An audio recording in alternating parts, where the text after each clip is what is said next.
사마리아는 유대인들이 가지도 않고 그곳 사람들과 상종도 하지 않는 그런 땅이었습니다. 그러니까 유대와 사마리아와 갈릴리로 크게 세 덩이로 이스라엘 땅이 구분되어 있는데 그 가운데 있는 사마리아 땅을 지나지 않으려고 힘들게 돌아서 갈릴리와 유대를 왕래하면서 그렇게 지내고 있었어요. 그런데 예수님이 사마리아를 가로질러 가셔야겠다고 이야기하니까 제자들이 의아하게 생각했죠.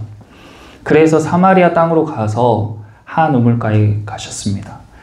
그곳에서 여인을 만났는데 이 여인이 어찌된 일인지 아무도 물 뜨러 오지 않는 시간에 자기 혼자 거기에 물을 뜨러 온 거예요. 근데 그때 예수님과 딱 만났죠.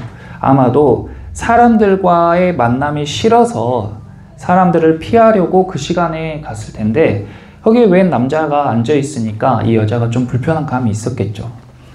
근데 그 남자가 말을 걸어오는 거예요. 나에게 물을 좀 달라.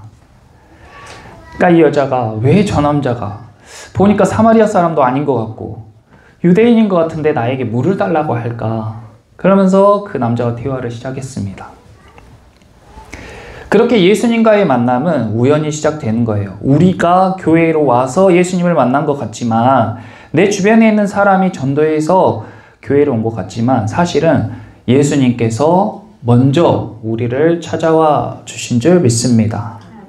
예수님이 우리를 먼저 찾아와 주신 거예요. 왜냐하면 내 신세가 너무 처량하고 힘들고 어렵기 때문에. 그 여자는 우리가 나중에 알게 됐지만 남편이 5이나 있었어요. 그러니까 남편이 5 있었다는 것만으로도 얼마나 험한 인생을 살았다는 것을 알 수가 있겠어요. 남에게 말 못할 상처와 아픔을 가슴에 싸매고 그냥 집 밖에서 안 나오고 싶은 그런 사람인데 먹고 살아야 되니까 물은 마셔야 되니까 씻어야겠으니까 어쩔 수 없이 사람들의 눈을 피해서 우물가로 물을 길르러 나갔던 거예요. 근데 그 여자에게 예수님께서 마르지 않는 샘을 너에게 주겠다니까 예수님 그런 거 좀 있으면 저 좀 주세요. 지겹습니다. 이 물 들어오는 삶. 어쩔 수 없이 내가 물을 마셔야 되고 씻어야 되니까 어쩔 수 없이 나오는데 그럼 마르지 않는 샘이 있으면 저에게 좀 주세요. 이렇게 이야기를 했어요. 그랬더니 예수님이 무엇을 말씀하셨어요? 너 네 안에 있는 그 갈증 남편 바꿔서 해결되는 게 아니야. 네 팔자 탓하고 네 운명 탓하는 거 남편 바꾼다고 바뀌는 게 아니야. 그러면 어떻게 해야 돼요? 예배를 회복해야지. 저도 예배 드리는데요. 우리 사마리아는 그리심산에서 예배하면 된다고 하던데 유대인들은 또 다른 데서 예배 드려야 된다고 하대요. 그러면 제가 그곳으로 가서 예배 드려야 됩니까? 예루살렘 성전으로 가서 예배를 드려야 됩니까? 아니, 예배는 장소와 형식이 중요한 게 아니라 영과 진리로 드려야 진정한 예배가 되는 거야. 너는 네가 예배하는 대상이 누구인지도 모르고 예배하지. 알지 못하는 대상에게 예배하는 사람들은 온전한 예배를 드릴 수 없어. 내가 예배하는 분은 하늘에 계신 아버지야. 그 하나님은 자기에게 영과 진리로 참되게 예배하는 자를 지금도 찾고 계신 거야. 그리고 그 하나님께 예배하는 사람은 자기 안에서 마르지 않는 생명의 생수가 넘쳐 흐르는 것을 경험하게 될 거야 라고 이야기를 해주는 거예요. 그러니까 이 여자가 깜짝 놀랐어요. 자기의 과거를 다 알고 있는 처음 본 남자, 그리고 예배에 대해서 한 번도 들어보지 못한 명쾌한 설명을 해주는 이 남자. 아, 이분이 정말 메시아일까? 이 여자는 그리스도, 메시아라고 하는 그 사람이 오면 내 인생이 좀 바뀔까? 늘 고대하면서 예배했던 사람인데 자기 앞에 있는 사람이 바로 메시아라고 이야기하는 거예요. 그러니까 깜짝 놀래가지고 마을 사람들에게 뛰쳐갔어요. 그래서 마을 사람들에게 고백하는 거예요. 나의 과거도 다 알고 우리에게 마르지 않는 생수를 줄 사람이 왔다. 그러면서 와서 보라. 29절에 내가 행한 모든 일을 내게 말한 사람을 와서 보라. 거기 밑줄 그어보세요. 이것이 전도의 메시지예요. 예수님이 맨 처음에 제자들을 만났을 때에 첫 번째 만난 제자들이 자기 형제들에게 가서 설명합니다. 야, 이러이러한 사람 내가 메시아를 만났다. 그러다 메시아가 어디 있냐 하면서 서로 왈가왈부 하는데 더 이상 이야기하지 않고 뭐라고 하냐면 너가 직접 와서 보라. Come and see. 와서 보라. 또 나다나엘에게 예수님에 대해서 막 설명할 때에 또 그때도 와서 보라 해서 나다나엘이 예수님을 딱 만났어요. 무화과 나무 아래 있을 때 내가 너를 보았다. 그러니까 깜짝 놀라는 거예요. 그러니까 예수님은 다른 사람의 설명을 아무리 들어도 자기가 마음에 영접할 수가 없어요. 그럼 어떻게 해야 돼요? 와서 보는 거예요. 사마리아 사람들이 사마리아 여인의 말을 듣고 예수님을 찾아왔어요. 그리고 예수님의 말씀을 들었어요. 그리고 마지막에 뭐라고 고백하는지 42절에 그 여자에게 말하되, 사마리아 사람들이 그 여자에게 말하는 거예요. 이제 우리가 믿는 것은 네 말로 인함이 아니니 이는 우리가 친히 듣고 그가 참으로 세상의 구주신 줄을 알미라 하였더라. 거기 알미라에 동그라미 쳐보세요. 이렇게 안 거예요. 사마리아 여인과 사마리아 사람들이 예배를 안 드리는 사람이었습니까? 아니에요. 하나님을 믿는 사람들이었고 예배를 드리는 사람들이었어요. 그런데 그 사람들은 자기가 예배 드리는 대상이 어떤 대상인지도 모르고 그리고 예배를 어떻게 드려야 되는지도 모른 채 장소와 형식만을 지키면서 예배했단 말이에요. 막연하게. 그러니까 진짜 예배에서 오는 그런 맛, 깊이, 감동을 경험해보질 못했어요. 그래서 삶 따로 예배 따로 그렇게 살아갔던 거예요. 그러니까 이 여자는 예배는 드려요. 예배를 드리면서 자기 인생을 고쳐달라고 기도는 했겠죠. 하지만 진짜 자기 삶의 문제를 해결할 방법으로는 남편을 바꾸는 걸 택했단 말이에요. 5번 바꿔도 삶이 안 바뀌었어요.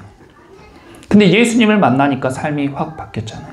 예수님을 만나고 나니까 예배가 무엇인지 알게 됐잖아요. 그래서 교회를 나오고 예배를 드려도 이 장소와 형식에만 얽매여 있는 사람은 계속 겉도는 예배, 그리고 삶 따로 예배 따로인 그런 인생을 계속 살아가게 돼요.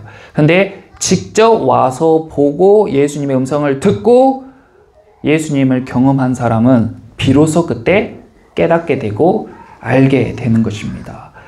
예배에 대해 깊이 있게 알게 되시기를 축원합니다. 그러면 그 맛을 이제 끊을 수가 없죠. 예배의 맛. 드리지 말라고 해도 그 북한이나 중국에 있는 지하 그 성도들 보세요. 지하교회 성도들. 예배 드리면 죽인다고 하는데 이불 속에서 숨죽이면서 기도하고 찬양하고 자기들끼리 모여가지고 속삭이면서 예배하고 왜 그래요? 예배의 맛, 예배의 깊이. 살아계신 예수님을 만나가지고 하나님을 알았기 때문에 그러는 거예요. 목숨 걸고 그렇게 예배를 하는 거예요.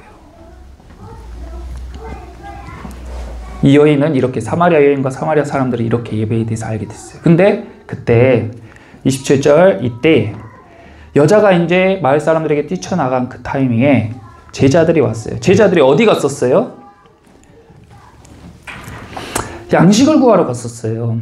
제자들의 머릿속에는 항상 뭐가 있어요? 양식이 있어요. 먹을 거가 중요해요. 먹을 거 중요하죠. 먹을 거 중요해요.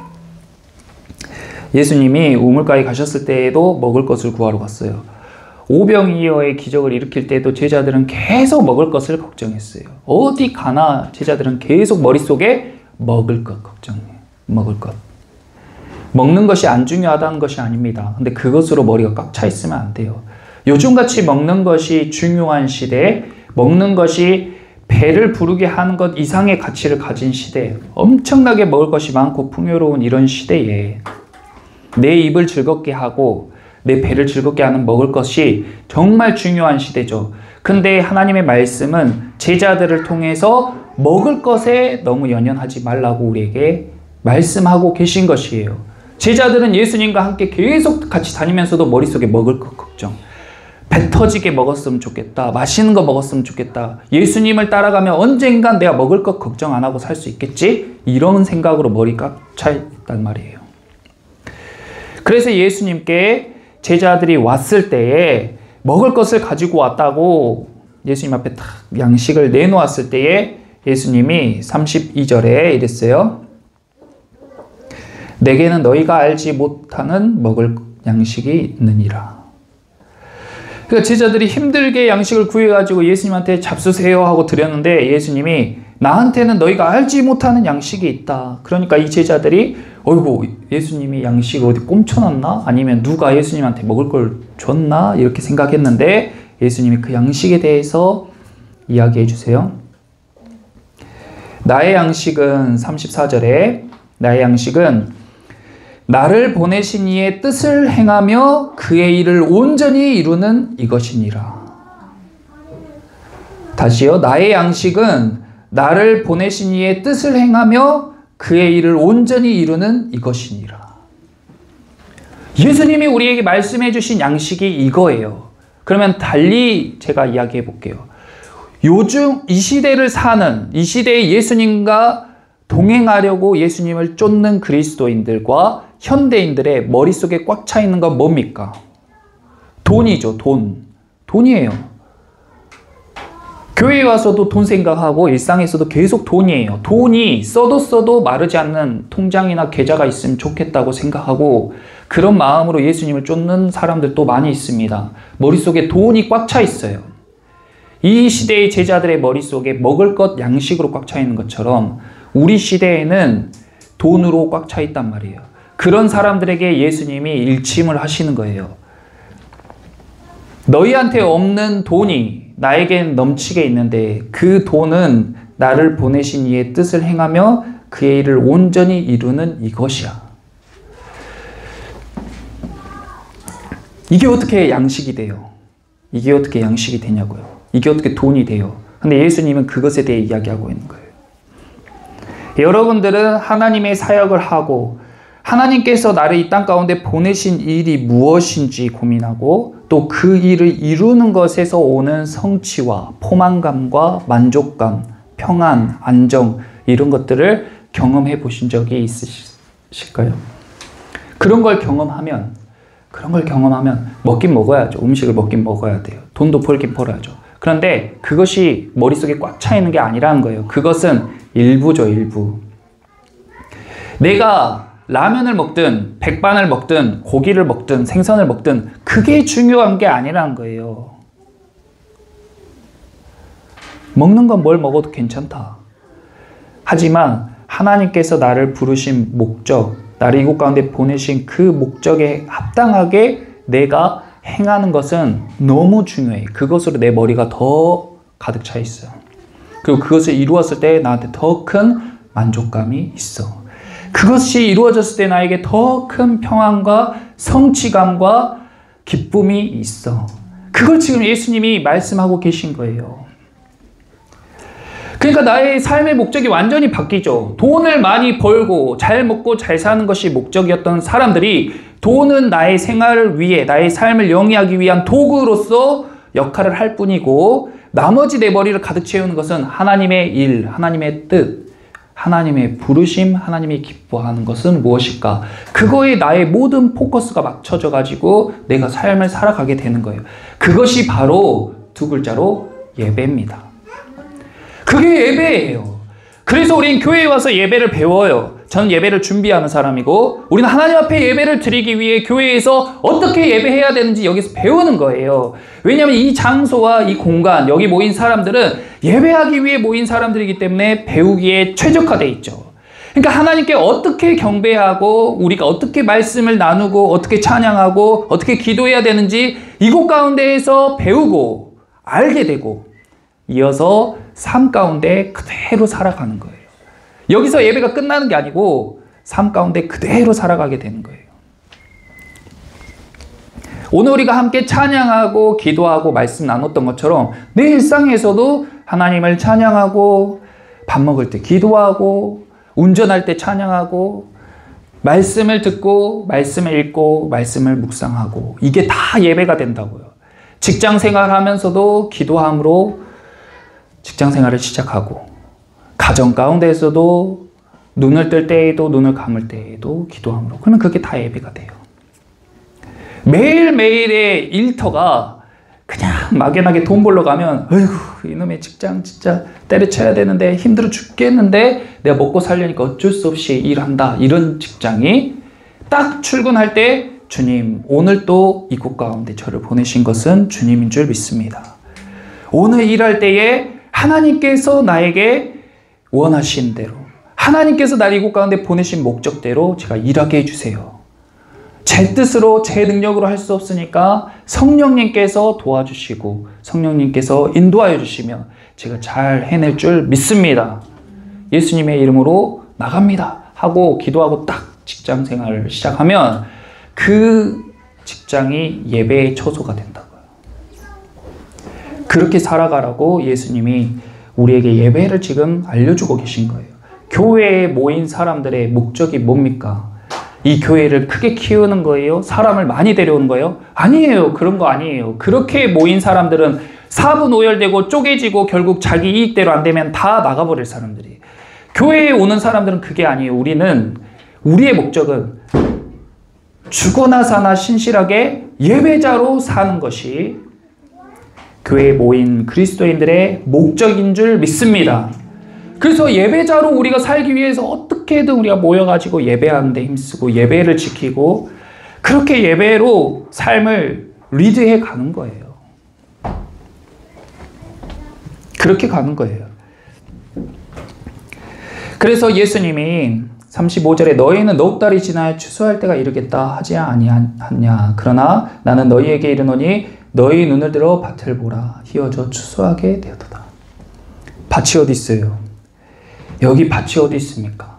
제자들의 눈에 보이는 건 아직 설익은 푸른 곡식들이 있는 밭밖에 없어요. 그런데 예수님의 눈에는 희어져서 거둘 때가 된 밭들이 널려 있는 거예요. 어디 있어요? 이 밭은 사람들의 마음에 있는 마음 밭을 이야기하는 거예요. 그래서 그 마음에 36절에 거두는 자가 이미 삭도 받고 영생에 이르는 열매를 모으나니 이는 뿌리는 자와 거두는 자가 함께 즐거워하게 하려 함이라. 그런즉 한 사람이 심고 다른 사람이 거둔다 하는 말이 옳도다. 하나님의 마음 밭, 사람들의 마음 밭에 말씀의 씨앗이 심겨져서 그 말씀의 씨앗이 자라나고 믿음으로 자라나고 그 사람들의 영혼을 거둘 때가 되었다는 말씀을 예수님께서 하고 계시는데, 이러한 비유는 성경 전체에 많이 있고, 지난번에 우리가 수요 예배 때, 그러니까 수요 예배와 이 주일 예배와 이 말씀들이 이렇게 딱 매칭이 될 때 한 단계 더 성숙되는 경험을 하는 거죠. 고린도전서 3장에서 바울파 아볼로파가 나뉜다고 막 이야기를 할 때 그때의 바울이 설명했잖아요. 우리는 하나님의 밭이야. 우리는 하나님이 지으시는 전이야. 그러니까 밭에 누군가는 씨앗을 심고 누구는 물을 주고, 하지만 자라게 하시는 것은 하나님이야 하고 이야기를 해줬었잖아요. 그러니까 예수님께서는 사람들의 마음 밭을 본 거예요. 사마리아 여인의 마음 밭을 본 거예요. 그 여인의 갈급함, 그리고 그 여인의 마음에 말씀이 심겨졌을 때 어떻게 자라날지, 좋은 밭인지 돌짝밭인지 길가밭인지 그런 것들을 보게 됐다는 거죠. 예수님이 뿌리고 심고 제자들이 거두게 됐습니다. 거둘 게 너무 많은 거예요. 그런 영혼들이 너무 많은 거예요. 내가 너희를 노력하지 아니한 것을 거두려 보내었노니 다른 사람들은 노력하였고 너희는 그들이 노력한 것에 참여하였느니라. 우리 인생은 다 심고 거두는 하나님의 원리가, 영적인 원리죠. 하나님의 원리가 깊이 자리 잡고 있는 그런 삶이에요. 모든 것은 다 심은 대로 거두게 돼 있어요. 그래서 제가 주보에 그 뿌린 대로 거두는 원리에 대한 말씀들을 적어 놓았는데, 창세기 8장 22절에 보면, 그러니까 하나님께서 세상을 창조할 때부터 이런 원리로 창조하신 거죠. 땅에 있을 동안에 심음과 거둠과 추위와 더위와 여름과 겨울과 낮과 밤이 쉬지 아니하리라. 땅이 있는 동안에는 이게 계속 반복이 되는 거예요. 잠언 22장 8절에 악을 뿌리는 자는 재앙을 거두리니 그 분노의 기세가 쇠하리라. 악을 뿌리면 재앙을 거두고 선한 것을 뿌리면 복을 거두게 되는 거예요. 마태복음 13장의 씨 뿌리는 비유는 굉장히 유명하죠. 이 씨는 하나님의 말씀이고 밭은 사람의 마음이라고 말씀했어요. 갈라디아서 6장 7절에서는 스스로 속이지 말라. 하나님은 없인 여김을 받지 아니하시나니 사람이 무엇으로 심든지 그대로 거두리라. 사람이 무엇을 심든지 그대로 거두리라. 적게 심고 많이 거두려고 하는 것은 도박입니다. 잠깐 하나님께 예배하고 내 삶이 완전히 바뀌는 경험을 하기를 원하는 것은 도박이에요. 도박. 예배가 아니고. 내 삶이 그만큼 변화되고 내 삶이 그렇게 하나님의 스케일로 하나님을 닮는 모양으로 가고 싶다면 그만큼 심어야 돼요. 기도도 심고 찬양도 심고 예배를 심고 자라지 않은 것 같아도 심고 또 심다 보면 심은 대로 거두게 될 줄 믿습니다. 그러니까 기도도 심고 예배도 심어야죠. 그 이야기를 하고 계신 거잖아요. 없인 여기지 말라고. 하나님은 다 보고 계시고 다 알고 계시다고요. 시편 126편 6절 같이 한번 주보에 있습니다. 같이 한번 읽어볼게요. 울며 씨를 뿌리러 나가는 자는 반드시 기쁨으로 그 곡식단을 가지고 돌아오리로다. 아멘. 심는 것은 눈물 나는 거예요. 누가 먹을 게 많아서 심습니까? 다 먹고 배 터지게 먹고 남은 거 심어요? 그런 사람은 못 심어요. 심는 건 눈물 나는 거예요. 안 먹고 안 쓰고 심는 거예요. 감자가 10개 있으면은 10개를 다 먹어버리는 사람, 다음에 생기면 심어야지 하는 사람은 못 심는 거예요. 그 감자를 아껴서 1개 심는 사람이 있고 3개 심는 사람이 있고 5개 심는 사람이 있고 1개만 먹고 9개 심는 사람도 있어요. 그러면 그 사람들의 1년, 3년, 5년 뒤는 확연하게 다른 거예요. 감자 하나를 심으면 거기서 감자가 몇 개가 나오겠습니까? 5개, 10개가 나오겠죠. 그것이 나올 거라는 확신을 가지고 심는 거예요. 그것이 바로 믿음이에요. 그게 믿음이에요. 내가 지금은 배고프지만 이걸 심었을 때 반드시 이것이 3개, 5개, 10개로 나에게 돌아올 거야 하고 심는 거예요. 지금은 내가 눈물 나지만, 지금은 내가 힘들지만, 고통스럽지만 내 시간을 쪼개서, 어렵죠? 예배 드리는 거 쉽지 않아요. 그래도 쪼개서 예배로 심는 거예요. 쓸 돈이 얼마나 많아요. 쓸 데가 얼마나 많아요. 그래도 눈물 참으면서 쪼개서 심는 거예요. 기도하는 시간도 눈 감고 가만히 있으면 시간 버리는 것 같죠. 1시간, 3시간, 6시간, 하루에 6시간, 7시간씩 기도하시는 분들도 있어요.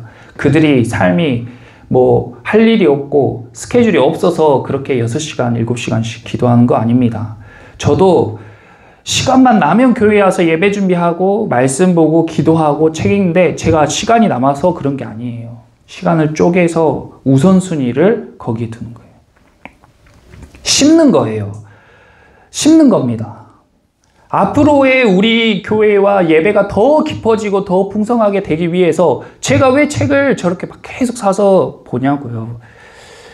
그렇게 안 봐도 누가 저한테 아이고 책 좀 봐라 이렇게 말할 사람이 없어요. 그래도 계속 심는 거예요. 나중을 위해서. 더 풍성한 예배, 더 풍성한 말씀의 나눔을 위해서 심는 겁니다. 반드시 그것이 거두는 날이 올 거라고 확신하기 때문에. 그것이 바로 믿음이에요. 그래서 예수님께서는 제자들에게 심으라고 하는 거예요. 제자들은 먹기가 바빠요. 예수님이 십자가 지시기 직전에 수제자들만 데리고 산으로 올라가셨어요. 그래서 겟세마네 동산에서 같이 1시간만 기도하자 했는데 그것도 못 참고 자고 있는 거예요. 제자들이. 그런데 그런 제자들이 십자가에 못 박히신 것을 보고 그 뒤에 부활하신 것을 보고 난 이후에 완전히 바뀌어가지고 사도행전에서는 모여서 다락방에 모여서 오로지 기도에 힘쓰니라. 그랬더니 사람들이 모이고 성령의 불을 받고 그 사람들이 완전히 하나님께서 기뻐하시는 삶으로 온 세계로 퍼져나가잖아요. 그것이 바로 그리스도인들의 삶이에요. 저와 여러분도 그렇게 되는 것을 보게 될 줄 믿습니다. 이곳에서 그런 역사가 막 일어나야 돼. 기도하면서 불 받고 우리가 막 마음이 뜨거워져서 하나님이 나를 이 땅 가운데 이 교회 가운데 보내신 이유와 목적이 이거였구나. 나 이것을 위해서 난 이제 살아가겠다. 나의 삶은 예수의 것이니 내 생명 다해 예수로 살리. 이런 고백이 나오게 되는 거예요. 예배에서 깨닫는 거예요. 그래서 이 제자들이 예수님께 그런 말씀을 듣고 또 사마리아 여인과 마을 사람들이 쫙 다 모이게 되는 이 장면을 상상해 보세요. 처음에는 예수님이 사마리아로 간다고 했을 때 제자들이 예수님 왜 거기로 가십니까? 거기는 우리가 밟지도 않은 땅이에요. 이렇게 사마리아 사람들을 저주하고 그 땅을 저주하고 벽을 막 만들고 있었는데 예수님께서 그 벽을 다 허무시고 사마리아로 들어가서 그 여인 한 사람을 만나 그 여인의 고백을 듣고 그 여인에게 예배에 대해서 이야기해주고 그 여인이 또 사람들에게 가서 그 말을 전하고 그래서 마지막에는 제자들과 사마리아 여인과 사마리아 사람들이 다 모여서 예수님과 함께 예배에 대해서 42절 고백합니다. 같이 한번 42절 읽어볼게요. 그 여자에게 말하되 이제 우리가 믿는 것은 내 말로 인함이 아니니 이는 우리가 친히 듣고 그가 참으로 세상의 구주신 줄 알미라 하였더라. 아멘. 이것이 여러분이 저에게 하는 고백이 되었으면 좋겠습니다. 설교는 하나님의 말씀을 전하는 거죠. 하나님의 마음, 하나님의 뜻을 전해주는 거예요. 그러나 이 설교가 전부는 아니에요. 저는 여러분들을 하나님께로 인도하는 인도자 역할을 하고 그런 중간 다리 역할을 하는 거죠. 여러분들이 만나야 될 분은 제가 아니라 예수 그리스도인 것을 믿습니다. 그래서 이제 여러분들이 저에게 고백하는 거예요. 목사님, 이제 우리가 믿는 것은 목사님 말뿐만이 아니라 제가 직접 예수님의 말씀을 듣고 예수님이 진짜로 세상에 구주신 것을 제가 알았습니다. 목사님 말로만 안 게 아니라 제가 진짜로 알아버렸어요. 말씀을 듣고 깨달았어요. 찬양하면서 깨닫게 됐어요. 기도하면서 예수님의 음성을 제가 들었습니다. 그것이 교회에서 모이는 성도들의 모임이에요. 그러니까 얼마나 즐겁습니까? 초대교회는요, 처음 교회가 생겼을 때에는 회중이 앉아있고 메신저가 계속 메시지만 하는 이것이 예배의 전부는 아니에요. 오히려 먹고 마시는 시간이 훨씬 더 길었고 그 과정에서 나는 예수님을 이렇게 만났어. 오늘 내 삶 가운데 예수님이 이렇게 역사하셨어. 주님이 나에게 이렇게 말씀하셨어. 하나님이 내가 기도했더니 그 사람을 고쳐주셨어. 이런 간증과 고백들로 더 풍성하게 예배가 채워졌어요. 저는 우리 처음 사랑교회가 그런 교회가 되기를 기도합니다.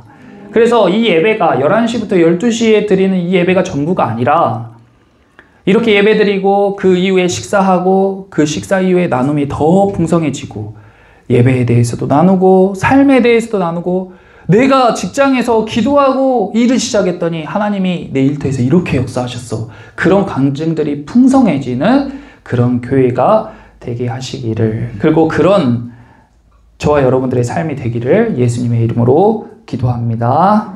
아멘. 우리 모두 자리에서 일어나서 예수로 살리 믿음으로 고백하고 함께 기도하겠습니다.